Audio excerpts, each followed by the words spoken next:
Hey, Flimsy Lunch Tray here, back with our new player guide series in part 20. Today I'll be featuring destroyer play at tier 4 in the US destroyer, the Clemson. Really fun, solid tier 4 destroyer. We're in here on randoms battles in standard mode. Randoms, but standard. Standard is the difference between standard and domination. Is standard is basically there's only two caps. There's your cap and the enemy cap, and if the enemy caps your base, it's an automatic loss, or if you cap the enemy base, it's an automatic win instantly. So we are still low on human players in the matchmaking. Actually forgot to double check the number of how many humans we have in this battle, but I think there's 3 on each team, maybe. Not entirely sure. Should check that. But I did just review the gameplay footage real quick just to remember everything that happens here. And unfortunately, you know, until we get more into the tier 5 matchmaking, which is going to that's going to be happening beginning next week. You guys will be able to begin seeing more tier 5 random matchmaking. So we'll get more human players. We should at tier 5. So you'll get a more glimpse of what that looks like in World of Warships, and if you're currently a new player and you're playing more against human players, hopefully there'll be more input advice I can give you in that. So the enemy CV though is human player. We have this human player destroyer here. Basically I kind of playing more defensively when I start off. Again, like in Big Race, you're basically kind of, because there's so many bots, as we talked about in the Battleship video I featured last week, you get a lot of bots that just focus right towards the base. So we're going to play a little passively, defensively in the beginning to see what's going on. Let the bots and enemy team push into us. So I've dumped some torpedoes towards that enemy destroyer player. And we moved up towards the island because I was expecting torpedoes, and there were indeed torpedoes. The torpedo range on the Clemson, they're not super long range torpedoes, but I think you can get up to, is it like 5.5 with the upgraded torpedoes, but the reload time's longer. But I like to stick with the 5-kilometer torpedoes because the reload time is much quicker. So the half-kilometer for me, having torpedoes that reload much quicker is much better. You can see drop this set, and we're looking at, was that 40 seconds till they reload. So you get 2 sets, or 4 sets in total, 2 sets on each side. So in total, you get 12 torpedoes for the Clemson. We get the nice American smoke screen. We have engine boost. You can also have defensive AA mounted, I believe, as an option for the Clemson. I know it at least starts on the tier 5 Nicholas, but I'm pretty sure you can get, I don't know. I say that, I'm not sure now. So you have to correct me in the comments if I'm mistaken. But I was thinking you could get defensive AA at tier 4, but I could be wrong. So you have to swap that out for the engine boost. So right now, the left flank is pretty wide open. When we're looking at the mini-map, it's important to pay attention to that. We're 2 ships down. The enemy team has only lost 1 ship. So there's nothing really to stop the push from the bots, or if there's any human players coming down the 4-5 line. So seeing that that's a weak point, I decided I'm going to go ahead and move over here. And it's if you've watched the, maybe I can link it in the video here, How to Map series. I covered Big Race. And this area in here is what I call, I call it a kill box. So you have the kill box here where these bots are entering into. And then you have the kill box in like that big circle of islands, like on the 5, 6, 7, 8 line on the C, D, E, F. That area, that's a kill box there too. So it's really easy to get caught up in that and die. I mean, you can see that's where we've had looks like 2 of our bot players have died. Maybe one of them has been a human player. So we're 3 ships down now. But we have this human destroyer player who's pushing out here. So we go ahead and dump torpedoes. I'm reversing. I keep the island between me and him. So if he does dump torpedoes, they're not going to affect me at this angle. And so we're going to keep an eye on him. So we're trying to set a fire on this back battleship here. I did try to kill that other destroyer, but unfortunately he got away from us. But the human player makes an error that he stops outside of the smoke screen. So now these two torpedoes are going to be a devastating strike. So when you see torpedoes or smoke screen, usually from a destroyer, and they've likely thrown torpedoes out, he just didn't have any situational awareness there, what was happening. And also that torpedoes, smoke screens are torpedo magnets, so not that the bots know that, we're undetected right now. So we're going to focus now on these two, this Java cruiser and the bot battleship. It's nice to eliminate the human player. We're down 4 ships now, enemies down, teams down 3. So maybe we can work some magic with these torpedoes here. It looks like that bot Java is turning away, but it looks like the battleship is going to actually eat. Oh, we do get actually 1 torpedo on the rear of the Java. So that's another devastating strike. And if I can kill this bot, even though this is random battles, if I can kill him quick enough, I'll get a double strike. So let's see if we do that. Yep. So in this battle, there's going to be a lot of achievements if you didn't catch the thumbnail. So that's 3 down, and we're going to continue on.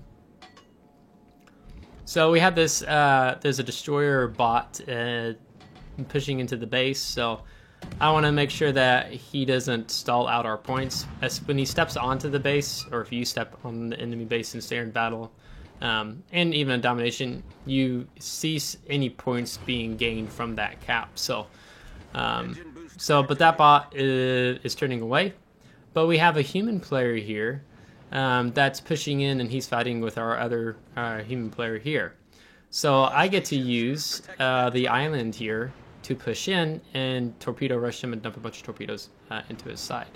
So I'm calling for support using quick commands on our human battleship player there, because he needs the support. But if he lives long enough, we should be able to delete this enemy player here. He was beginning to turn in, so we dropped them a bit short into the back. Unfortunately, we use our battleship player, but we get the kill on him. The human CV player has taken a very aggressive position. Too early in the battle to take such an aggressive position, in my opinion. I mean, he's going to have a short time on the squadrons getting into action and into the battle, but he's just too close. He should be further away. So now that that destroyer is eliminated, we don't have to worry about that threat. We are going to switch focus fire to the enemy CV player, and yeah, just going to keep working this. So this is usually one of the things I say. I'm a main destroyer player, and this is on the EU server account that I have. But as a main destroyer player, usually what works best is if you play patient the first half. A destroyer player that is alive the last half of the battle is hugely influential on the course of the battle.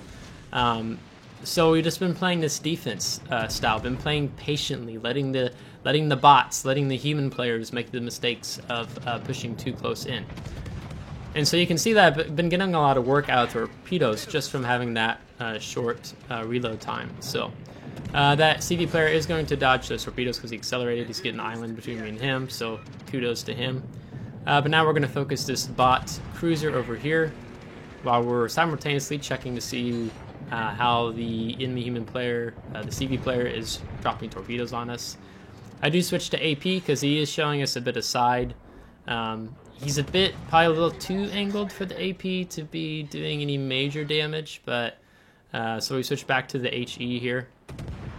But it looks like our CV player is going to get the kill with torpedo dive bombers. So now we're going to push back in, and we're going to, now we can actually begin to push. So we're going to push in against the enemy CV player. I have the health. We've hardly taken any damage so far in the battle. I think we only took like 1 or 2 shells. So yeah, so now this is when you can begin to, like, we're past the halfway point in the battle at this point. But now we can begin to flex being more aggressive. We can risk the health pool a little bit more now. So keep an eye still on what the CV player is up to. Not showing too much side, so if he does decide to strike us, we present a smaller target being nose in. He's sending rocket planes in now. Let's see, who does he send them against? He's going to send them against us. So actually turn out, and then we're going to kind of swing to the left. I should, that's what I typically do. But I don't think I had to worry about getting hit there. But usually if you can use your energy, if you're kind of moving an angle like that, and then you swing your rudder basically like you're turning right, you'd be pressing the D key. The propulsion of moving forward, in addition to doing that, kind of like swings you off to the left, almost like a drift, and it helps you avoid a rocket strike like he was doing. So we're pushing in still. We're going to go ahead and pop smoke here. Trying to finish off this battleship player, the bot, but the V-170 gets him. And we pop engine boost to try to duck this torpedo, but unfortunately we eat it. So now we've lost, we're less than half of our health now. And we get Confederate, high caliber, devastating strike, Kraken Unleashed, all in a very short amount of time.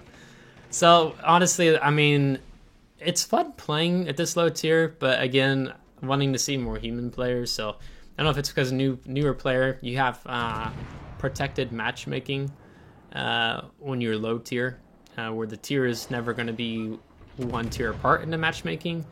And I think it's, I can't remember if it's either tier 5 or it might be tier 6 that you exit that protected matchmaking. So then if you're playing tier 6, you start, oh, now I'm going to have some battles here and there where I'm seeing tier 8 ships. At tier 6, you never see tier 4. So in tier 5, you never see tier 3. You will see tier 4 likely. And so this kind of goes up from there. So now we're going to be focusing on the CV player. So a lot of what I want to illustrate just with this is as a destroyer player, you're just playing really passively in that first half, and then being able to push in and win the battle.